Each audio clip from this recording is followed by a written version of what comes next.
Hello and welcome to Writers and Books Visiting Author Series. My name is Chris Fanning. I'm the Director of Communications, Special Events, and Operations.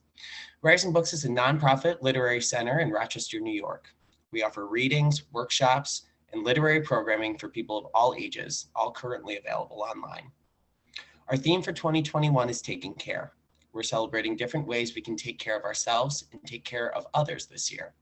Check out our upcoming schedule at wab.org. And don't forget to say hi and let us know that you're here in the chat. Feel free to submit questions through the Q&A function. Books are available through our bookstore, Ampersand Books, and I'll put a link to that website in our chat. We're so excited to have Nadia Owusu with us this evening. First, we'll hear her read. Then she'll be in conversation with Jonathan Ntheketha. Jonathan is the Associate Director of Student Success and Development in RIT's Division for Diversity and Inclusion. He is also a professor and professional speaker. Nadia's memoir, Aftershocks, has been called by author Jessica Andrews a white-hot integration of the stories we carry in our bodies and the power that they have to tear us apart. Nadia illuminates the blood and bone wrought by our borders and teaches us the necessity of owning our narratives when personal and collective histories have been shattered by violence. Owusu is a Brooklyn-based writer and urban planner. The recipient of a 2019 Whiting Award, her writing has appeared or is forthcoming in the New York Times, the Washington Post, the Lily, Literary Review, Electric Literature, Epiphany, and Catapult. Aftershock is her first book. Nadia, welcome. Thanks so much for being here tonight and looking forward to your reading. Thank you so much. Thanks everyone for joining. I'm going to read first from the beginning of the book and then from somewhere in the middle. So this is the first chapter. It's called First Earthquake. Rome, Italy, age 7. My mother's hair is long, straight, and black. It blows behind her in the wind. She is walking away again. In the moonlight, she is a phantom ship drifting out on obsidian waters toward the place where the sky and ocean meet, disappearing over the curvature of the earth, and the moment is so evanescent, so intangible, that I am already wondering, a wisp of her still in sight, if she was ever there at all. She does not turn to see me in the doorway. I am 7 years old, bundled up in a pink sweater and down-stuffed coat, my bobbled hat pulled down past my eyebrows. My white socks are dingy and damp from the rain that seeped into the black canvas shoes I insist on wearing no matter the weather. I want to call out to her, but I'm afraid she will not turn around. Or worse, that she will, but still won't choose me. She gets into the passenger seat of the blue Fiat her husband borrowed from an acquaintance. They are passing through Rome for a day on their way back to Massachusetts.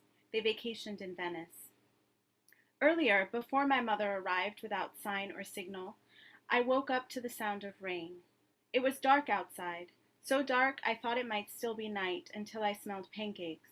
My father makes pancakes on Saturday mornings. As I ate my breakfast, face buried in a shabby copy of Little Women, my father fretted. He tapped his foot, peeped at his watch, pushed his glasses up the bridge of his nose.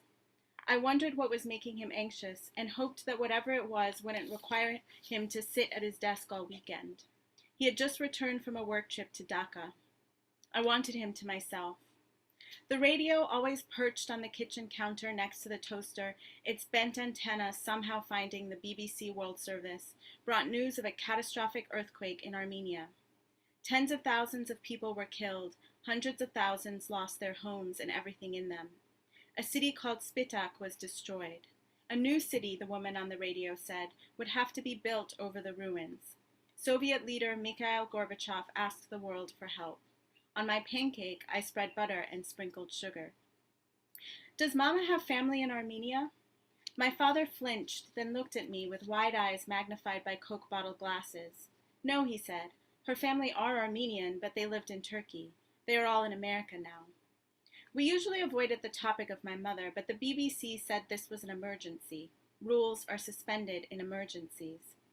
I am half Armenian, but was not sure if the earthquake had anything to do with me.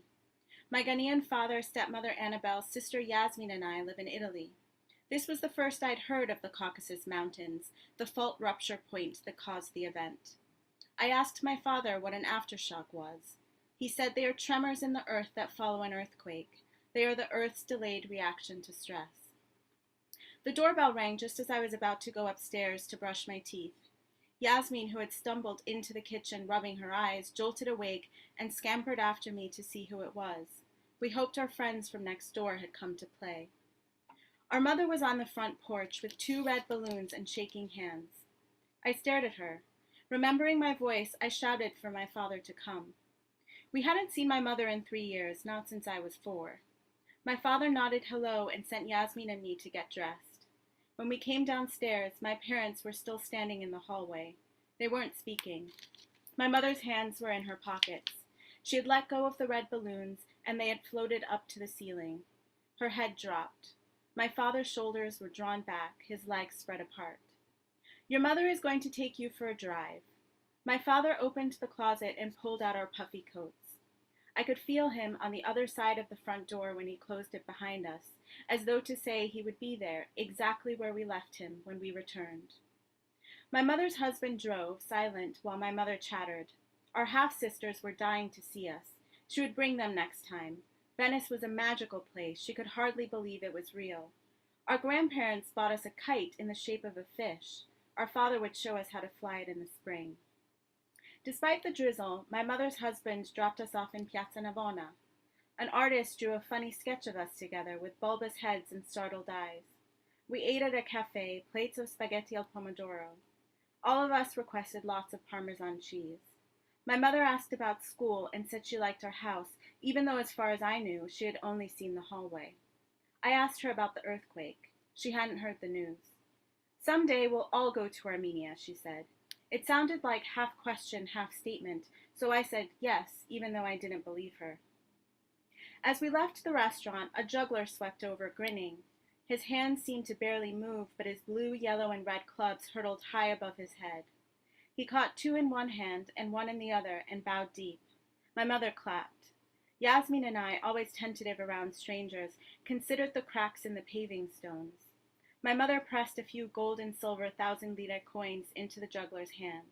She also gave 1 each to Yasmin and me to toss into the Fontana dei Quattro Fiumi. I told my mother what my father told me about the fountain, about how the 4 figures in it are the gods of 4 rivers on 4 continents, the Nile, the Ganges, the Danube, and the Rio de la Plata. Above the gods is an obelisk topped with a dove. The obelisk represents the Catholic Church. The river gods are powerful, but they prostrate themselves before the Vatican. The fountain is a symbol of colonialism, I whispered, echoing my father, who speaks to me like I'm a grown-up. Colonialism, as I understand it, is white people stealing land from black and brown people, white people beating and killing black and brown people, white people forcing black and brown people into slavery and servitude. My father, I know, was born in the last year of colonial rule in what was then the Gold Coast. He says being born as Ghana was being born was the beginning of his good fortune, of our good fortune. I liked that my mother laughed and told me I was smart. When I threw my coin into the water, I closed my eyes tight and listened to my mother's laughter sing with the sound of water. That sound was the wish I dared not shape into words, because words could be misconstrued. Now I watch my mother get into the blue Fiat.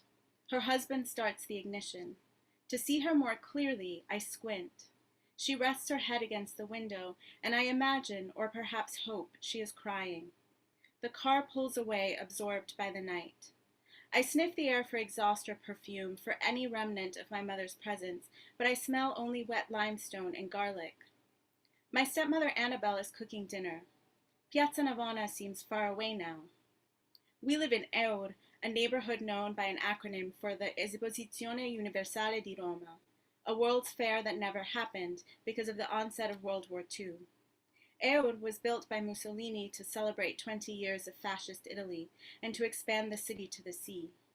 Unlike the rest of Rome, Eur is an orderly place. Its buildings are solid, polished white, and arranged around a grid of right angles. Usually, its predictability makes me feel safe, but now it feels inhospitable, spiritless. Somewhere in the house, my sister shrieks. She does not want to take a bath. Her anger, I know, is about something else entirely. With a last breath, I inhale whatever particles of my mother remain and close the door behind me. In the hallway, I remove my shoes. The marble floor is cold against my thin socks. Above me, the bulb my father keeps forgetting to change flickers from light to dark, then light again. Between my thumb and fingers is the Polaroid my father took of my mother, Yasmin, and me minutes ago. All of us blinked. Later, as I am about to walk into my father and Annabelle's room to say goodnight, I overhear my father venting. She can't even bother to spend time with her daughters, he says. A few hours are all she could spare for them. That's why I didn't even want to tell them she was coming. She's never going to change. He drank a lot of red wine at dinner, and his voice is louder than usual. It rises above the hiss of the radiators and the near-human yowls of the stray cats that beg under trattoria tables by day and hunt mice in the city's sewer system by night. I knock on the cracked open door and enter, trying to walk normally, resisting running into my father's arms. My lips quiver and I purse them to keep from crying as my father pulls me into a long hug. My head on his shoulder, I nuzzle into the soapy smell of his neck. He holds me like this every night until we vibrate to the same rhythm. Our heartbeats say, he is mine and I am his. He kisses my forehead and reminds me to dream sweet dreams, reminds me that tomorrow will be ours. We can read together all day, and maybe in the evening we will listen to high life music and dance in our pajamas. These reminders, I know, are meant as consolation. He wants me to forget my mother was here. The following week, I take the caricature by the artist in Piazza Navona and the Polaroid picture of my mother, Yasmin, and me to school for show and tell. I do not tell my father. I attend an international school on the Acacia. My classmates are from all over the world, but I am one of only 2 black students. Sarah Brennan, an English girl with green eyes, wants to know why my mother and I are different colors. There is no malice, only curiosity in her voice, but I feel embarrassed. I can only say I don't know why. As I return to my seat, my face burns. At lunchtime, Miss Rossi, my teacher, sits next to me and asks if I enjoyed spending time with my mother. Tears pool in my eyes as I nod. She takes me by the hand and leads me into the bathroom, where she helps me wash my face. She asks what is wrong.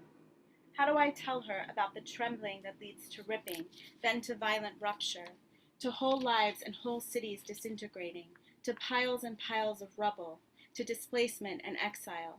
How do I tell her that a day that begins with pancakes for breakfast can end in disaster, that in an instant an earthquake or a mother can arrive and change everything? How do I tell her that even when the earth stops shaking, cracks in the surface spread silently? Pent-up forces of danger and chaos can be unleashed at any time. I don't know how to explain any of this, so I tell her I am afraid of the aftershocks. And I'm just going to read one more little short chapter from kind of the middle of the book, and it's called Failures of Language. I do not have my great-grandfather's worn but carefully pressed cotton handkerchief. My father's family aren't much for holding on to material things. I do not have my maternal great-grandmother's red hair or my paternal grandfather's coffee bean skin. What an unusual combination, people often say when I describe my parentage. Ghanian, Armenian, and more than once, how did that even happen? I speak 3.5 languages that do not belong to me, that do not run through my veins. English, Italian, and French, decent Swahili.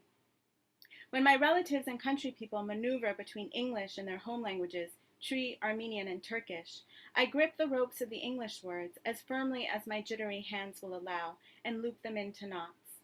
I watch for cocked eyebrows and pursed lips to translate the rest. The warm, round percussion of Tree and the orderly harmony of Turkish, which spoken by my family is diluted with a splash of archaic Armenian and a heavy pour of Boston accent, are familiar but impenetrable. I can spot members of my 2 disparate tribes in a crowd, but I cannot address them except in basic greeting and pleasantry. Good morning, how are you? Welcome. In Tree, I can also say even the elephant can swat flies with its short tail, and any river loses its identity when entering the sea. My father, when his intention was to remind or chastise, was fond of proverbs and folk tales. The heroes of those tales were animals of the forest, spirits, and gods. I know them by name. My Ghanian relatives are at times tickled by my inability to speak Tree. At other times they are affronted. How can you not speak your own language, they ask, not acknowledging that my learning it would have required them to teach me. Once when I was in the market with an auntie, I cannot remember which one, a woman asked why no one had taught me to speak my father tongue. Nobody wants to hear her speaking Tree in an American accent, the auntie replied. Since she replied in English, I can only assume she meant for me to understand. In Tree, I cannot say, love me, accept me. At 13, I could not ask my father not to die. In Turkish, I know the words for eggplant, yogurt, and savory pastries. The stories of my mother's family are very much concerned with food, what was served, whose dish was tastiest, and delicious gossip, who messed up the baklava. As a child, when I visited them in Massachusetts, we talked about eggplant, losh kebab, and pilaf with little chopped up noodles in it. We planned for dinner as we washed lunch dishes. We ate to remember those who escaped genocide and nearly starved in the desert, to honor what they made possible for us. My grandmother taught me to roll rice and lamb into grape leaves. My mother read to me from 1001 Nights. Ali Baba said, "Open sesame," and discovered a stolen treasure. A genie emerged from a lamp to do Aladdin's bidding. Scheherazade told tales to a king to delay her own execution. Another one, I said to my mother after each story. Tell me another one. I do not know the Turkish word for stay. At 7, I could not say, Mama, come back. In Armenian, the language largely lost to my mother's family generations ago at the hands of the Ottoman Empire, the only word I know is the word for underwear, vardig. This knowledge I cannot explain. When I encounter strangers from my tribes, they are startled by my attempts to communicate. They do not recognize me as one of their own. They laugh, charmed and perhaps a little disturbed by the discrepancy between appearance and sound. When I explain myself, they think me a curious hybrid. They speak to me always in English. I'll stop there. Thank you very much.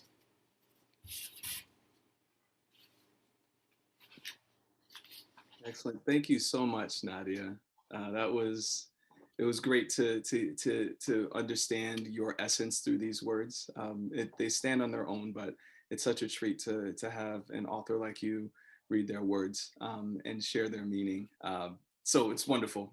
So where to begin? Of course, there's so much in here. One of the pieces and one of the elements of your book, and I mentioned I think before, is your honesty. Like there's such a calm honesty of where you are in your life with who you are, and you share that through your words. And even in this first excerpt you just read, you talk about this duality of your love for both of your parents as at the same time that you're making sense of what has driven them apart.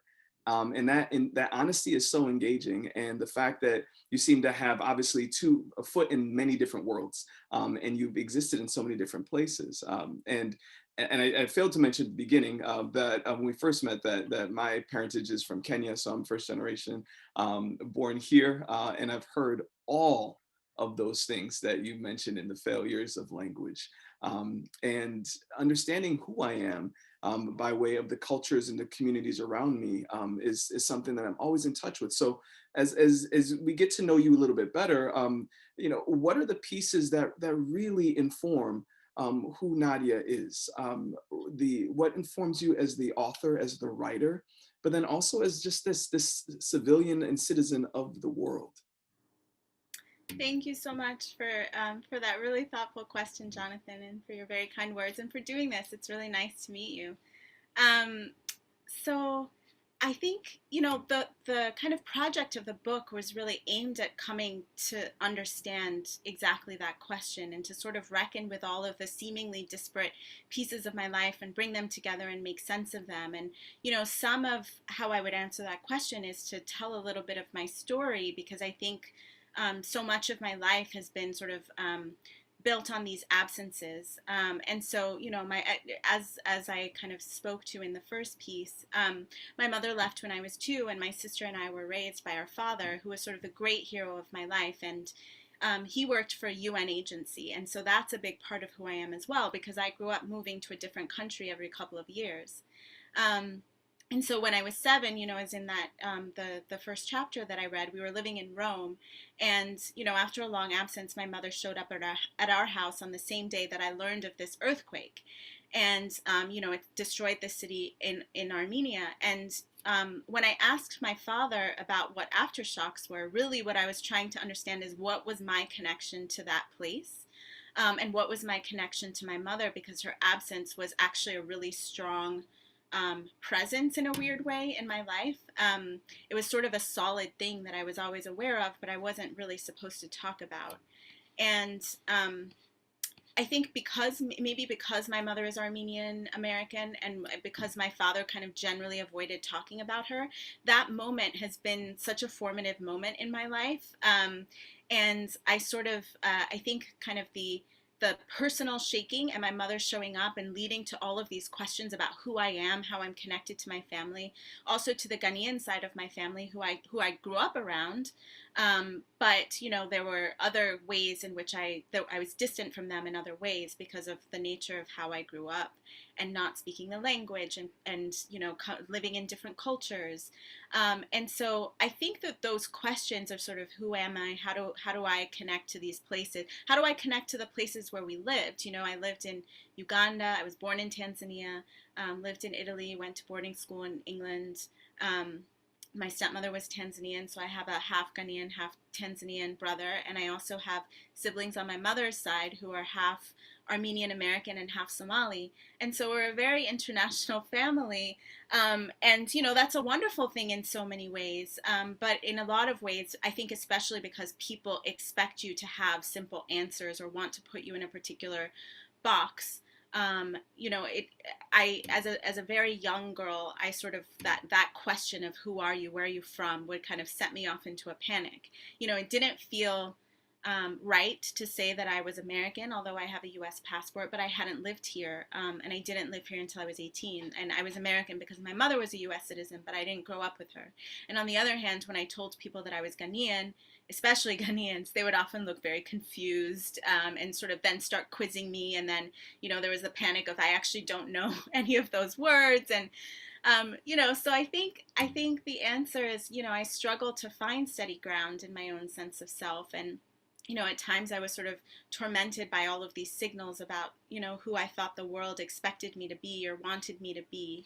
And so a big part of the book, which started as a private project, I didn't actually intend to sort of write it as a book that I would put out in the world. I was actually working on a novel, and I thought that was the book that I would put out in the world. But as I was sort of exploring these questions that were the big questions of my life, and sort of as a way to kind of overcome the aches of isolation and dislocation and disconnection and the grief. My father died when I was 13, and so the grief of the loss of him as well. So I began writing from a place of grief, but also it was a way to write toward that connection that I didn't necessarily feel. And in many ways, I was writing toward that connection through working to really understand the histories and the cultures that I came from, and then to connect them through the fact of my existence. And so I think that where I came to answer your question, as someone who, I guess in conclusion, as someone who has grown up, wanting to belong for most of my life, that rather than looking at myself as someone who is rootless, which is how sort of the world kind of taught me to look at myself, I have begun to see myself as someone with very wide roots. And so that's sort of, I embrace now all of the places that I lived and all of the cultures that I come from, and I take this very expansive view of home. And I think that that's a big part of who I am.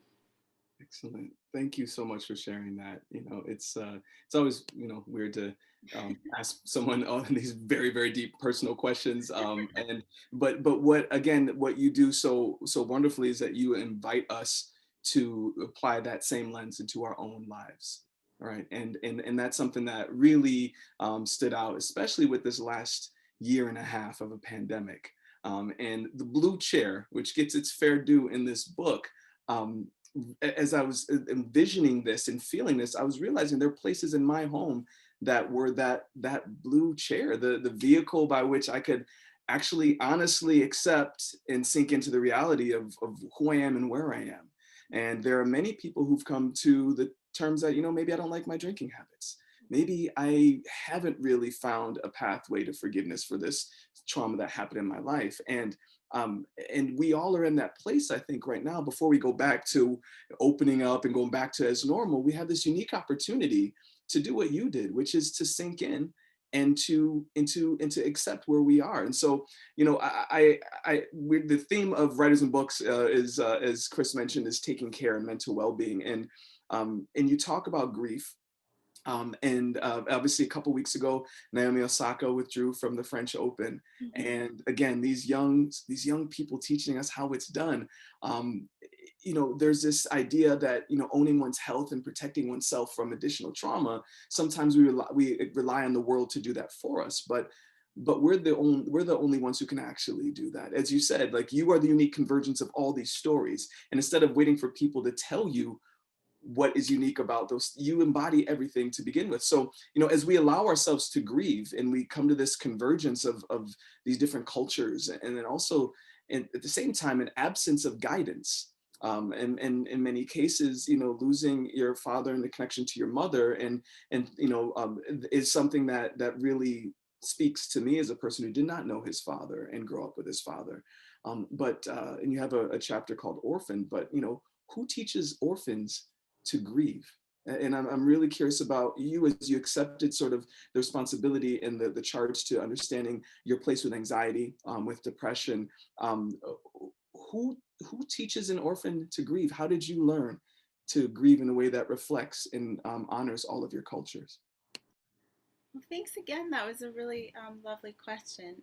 So, when I was in my 20s, my stepmother came to visit, and with whom I had kind of a rocky relationship. And we had a fight, and she revealed what was either a secret or a lie about my father. And that caused me to kind of question my relationship with him, which was one of the few things in my life that was constant and steady. And it sounds strange, but in some ways, my grief was something that was constant and steady, and was a place that I could return to sort of locate him. And I think in her kind of telling me that story that caused me to question my relationship with him, it really kind of rocked me in so many ways. And I think one of the things that I discovered was that I actually had not allowed myself to fully grieve and to feel the fullness of that loss. And that, I think we all are kind of coming to terms with this so much now, as you said, but like, you can only run away from that kind of grief for so long, and it will catch up with you, and the body is holding it whether or not you realize it. And so what followed for me from that argument and that revelation was a real reckoning. And I retreated, for a week to, as you said, the blue chair, which was this blue rocking chair in my room. And I really just felt like I needed to retreat from my life, and I needed to grieve in a way that I'd never allowed myself, and to imagine and write myself a story that I could believe in, because a lot of the stories that I'd been given about my history, about my personal history, my family history, African history, the history of the Armenian genocide that brought my ancestors to America as refugees, that those stories, the ways that they had been taught to me, were uninhabitable.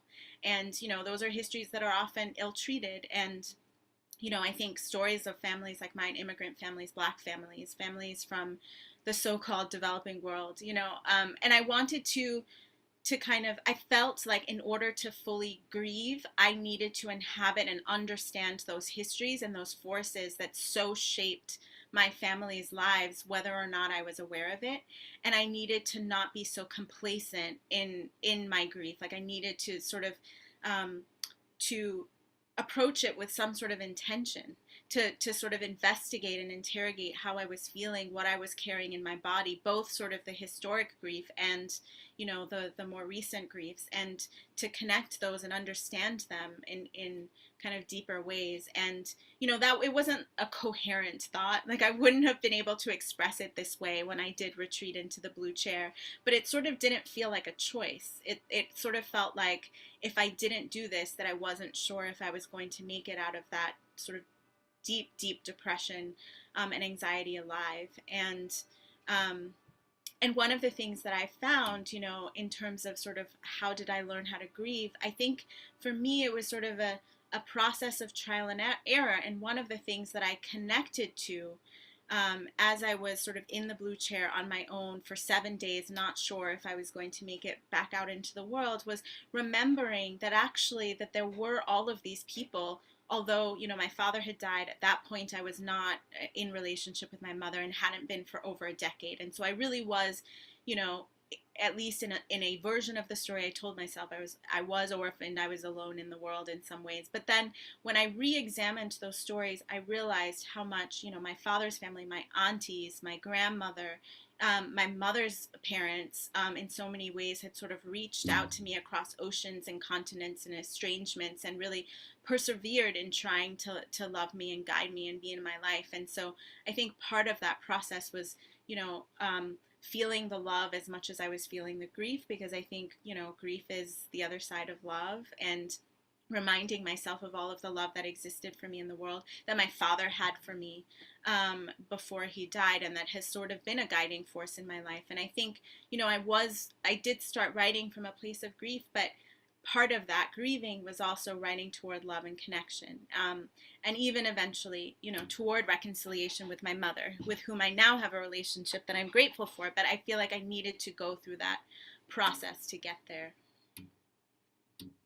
Well, that's beautiful. You know, feeling the love as much as I was feeling the grief, and that grief is the other side of love. Yes, that's so. Oh, you can just like everybody can just go to bed right now. That's just the most beautiful. Like, but we've got more. But there's more. So thank you for that. You know, and you know, the diaspora is something that again for me is so amazing in that being welcomed in my Blackness in a variety of places all over the world.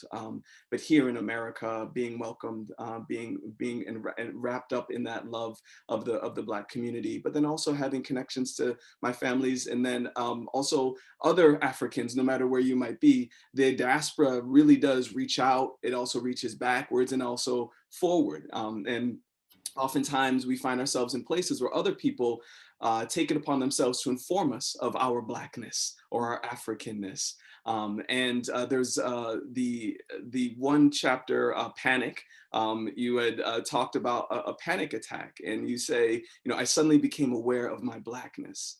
In the midst of a panic attack, I suddenly became aware of my Blackness, particularly in America, when a passerby wouldn't, white passerby wouldn't allow someone to use a cell phone to call for help for you. And you know, when you think about your Africanness and your Blackness, your worldliness in that respect, I'm curious about the people who helped shape that. There's some folks in the book that really are part of the story. Could you introduce us to some of the people who really helped shape that sense of who you are with respect to the diaspora and how it lives through you? Sure, yeah, definitely. So, you know, I grew up with a father who had a very Pan-African worldview. And as I said, he was sort of the great hero of my life, and he worked for the UN. But, you know, in many of the positions that he was in, he was sort of one of few Africans, one of few Black men at sort of the level in the United Nations system that he was in at the time. And so he would often like very much talk to me about sort of the Pan-African vision that he held that was incomplete, and that, you know, had so much more, we had so much more work to do, but that was a big part of how he understood the world. And his vision of the future was very much a Pan-African vision. And every African country that we lived in several, he would always speak to sort of how the conflict that was there or the political circumstances that were there were connected to other places where we had lived, or to his own history in Ghana. And he studied in the United States, and so had sort of a deep respect and love for Black American people as well, who sort of embraced him when he came here as an immigrant and were his first friends in this country, as would later be the case for me as well. And his sisters as well. You know, I was always raised, one thing that I was really, that I felt like I could connect to, even though sort of I was raised across all of these cultures, was this sense of solidarity across the Black diaspora, and you know, Black hopes, Black dreams, Black imaginations. Like, that was always such a huge part of my upbringing, and really shaped the way that I understood who I was in the world, and was always something that I could return to, even when I was sort of confused about where I was from. That gave me something sort of big and loving to belong to, was this sort of sense Black solidarity and Pan-Africanism. And like working to understand how all of those histories were connected was also a big project of the book, and I think part of my desire to do that in some ways is also shaped by the fact that my coming of age was, moving to the United States for the first time at 18, and like coming to understand what being Black in America meant, and of course I had been Black my entire life and in different contexts, and anti-Blackness is a global phenomenon and existed everywhere that I lived, even in African countries that are shaped by these larger forces of global capitalism. And at the same time, moving in here at 18, like it quickly became clear to me how much race and racism shape so much of American life, and the way all of our systems, whether that's where people get to live or where people go to school, are shaped by racist thinking. And even when we got rid of those laws on the books, that that thinking has continued to be very central to the American experience and the Black American experience. And I don't think that I fully understood that when I moved here. And so that was a big part of sort of coming of age. And it was also kind of made my sort of my commitment to Blackness and to Black solidarity even stronger, and is part of why I do the work that I do. Outside of writing, I also work in the social justice space, because like my father, when I moved here, I was also embraced by the Black community, Black American community here. And this is where I've made my home. And so I think it's really important for me to continue to work to better understand that history, and again, to connect those histories to the histories of colonization and other oppressions across the world. Yeah, and as you share also, I do want to recognize also that there are two parts of you, many parts of you that are also the Armenian history that you embody as well, with genocide and tremendous intense trauma is also something that I don't wish to do disservice to that part of your identity also, and I feel it's important for us to, again, my question was about that because it is a theme and that's a part of the experience here, but I'm also thankful for the fact that you bring us along this journey of your desire to be firmly, like you said, have these wide roots that are firmly set in these worlds so that you have access to the people, the stories, and the truths that they represent for you. I do want to also ask folks to drop some questions in the chat if you'd like, so we can have, I've got all the questions, but I also want to make sure that if you have something you'd like to ask Nadia, that we can do that with the time we have remaining. But as folks are doing that, one question, one thing that came up is food. And I don't think it's just because of the time of day and I might be hungry. But I really feel that you could have a cookbook companion to Aftershocks. Like you talk about spaghetti al pomodoro, baklava, sole and papillote, fried plantain, yamachoma mbozi. I mean, you talk about it all, and it's difficult to read this when you're hungry. So that's kind of like my thing for people. Make sure you're snacking on something while you read Aftershocks. But when you think about those foods, how do those foods of where you've lived, traveled, and grown represent and inform, again, the person that you are? How do they feed who you are?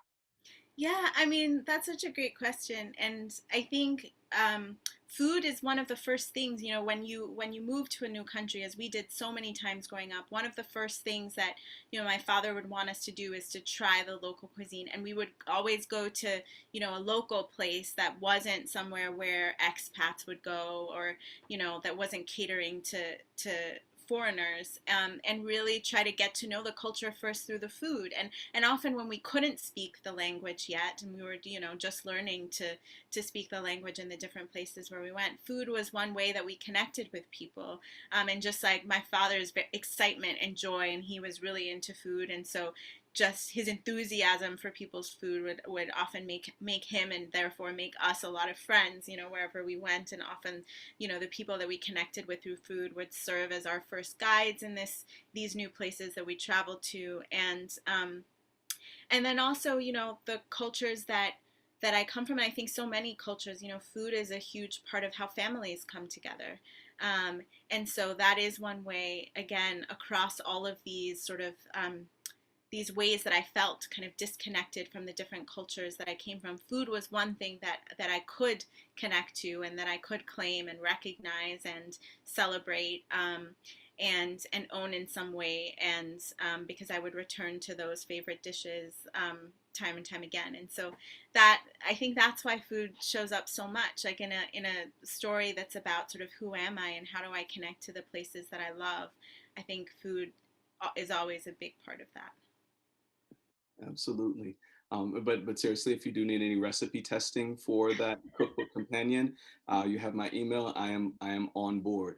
And another part, and I do want to be mindful of our time. I believe we had till 8:10, and it's about 8:13. So like I said, I could talk for a very long time and hear you speak about sort of the path that you've woven through your life. My last question is about music. I always believe one form of art informs other parts of how art lives through us, and you using your words to illustrate and paint these masterpieces. I'm curious about music. You mentioned, again, early on the first excerpt about the high life music that your father would play. And what music sort of highlights the soundtrack to your life? What are the pieces of music, or what elements or what types of music really move you and continue to highlight who you are as you move through life?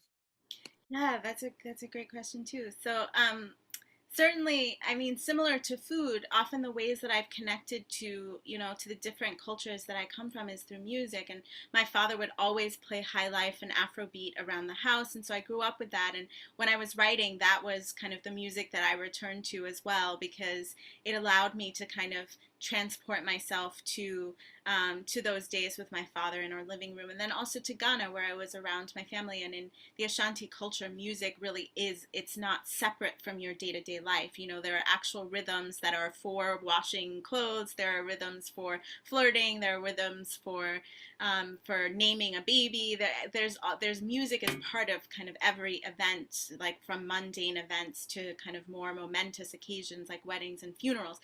People in Ghana dance at funerals, and they're sort of celebrations of life, and music is a big part of that. And then similarly, on the Armenian side of my family, my uncle is actually my mother's brother is a traditional Armenian musician, and also a music professor, but he plays a lot of traditional Armenian music. And I remember, when I was younger, hearing that music and, trying to sort of connect to my culture through that music. And so that has also been a part of my life. And one of his projects has been sort of archiving Armenian folk music that, is at risk of being lost because of the genocide. And so that was sort of part of what I went to as well and kind of did a deep dive into. And then I think also I love hip hop. I spent a lot of time, especially when I first moved here, kind of immersed in hip hop. I worked in nightclubs in New York City, and so that was a big part of my life as well, like for dancing and fun. And then jazz is a big part of my life as well. And jazz was another one of my father's loves. And, when I was younger and he tried to kind of introduce me to, the more avant-garde Coltrane, for example, and I would sort of, be like, no, this is too much when I was a little kid. But when I got older, I returned to it and came to really love that music and came to really sort of respect the ways that it sort of captures, particularly when I was going through difficult times, sort of the essence of what it is to be in the world asking all of these questions. It's a very deep philosophical music. And so that was something that I returned to as well. And I'm married to a jazz musician, so there's always jazz around the house. That is fantastic. The essence of what it means to be in the world asking all these questions. I absolutely love it. Doesn't matter who, and it seems like the songs the music you're talking about as well. I'm sure you listen to some African music or Afrobeat music that you don't know the language, but doesn't really matter. Similarly to jazz, but how wonderful that there's so many different layers with which you can tell your story. You could have chosen to tell your story, but you've chosen to do it through some amazingly curated words and elements, and truly the essence of your path, making your way through life that you have in Aftershocks is something that that everyone should read, that everyone should get. And there is a link for Aftershocks, a memoir. I feel like I should show the book because I mean, that's what they do in these things, right? Like reading Rainbow. And you can get that through ampersandbooks.org. We are so thankful for the time and just amazing truth and elegance that you shared with us today, Nadia Owusu. We wish you the best in success. Look forward to what is next. And as you sign off, if you'd like to drop a Twitter handle or a website, please do. But your path is one that I hope we continue to connect with. If it's at the Jazz Festival in the future, we can get your husband a gig to play over here. We can make it happen, and we'd love to welcome you to Rochester physically at some point in time in the future. So thank you. I would love that. Thank you so much. Thank you for having me. Yes, thank you both. Thank you, Nadia. Thank you, Jonathan. And thank you all for joining us tonight. Again, the link to buy a copy of Aftershock is in the chat. Please, I encourage you to do that, especially if you're feeling hungry or need some new music selection. This has just been a real treat to listen to this conversation tonight. So thank you for being here. We want to thank our funders. And also, if you want to catch up on anyone that you've missed in our Visiting Author series, you can go to our website, wab.org, and see past videos, as well as this one will be up in about a week. So thank you all for coming. Have a good night. Be safe, be healthy.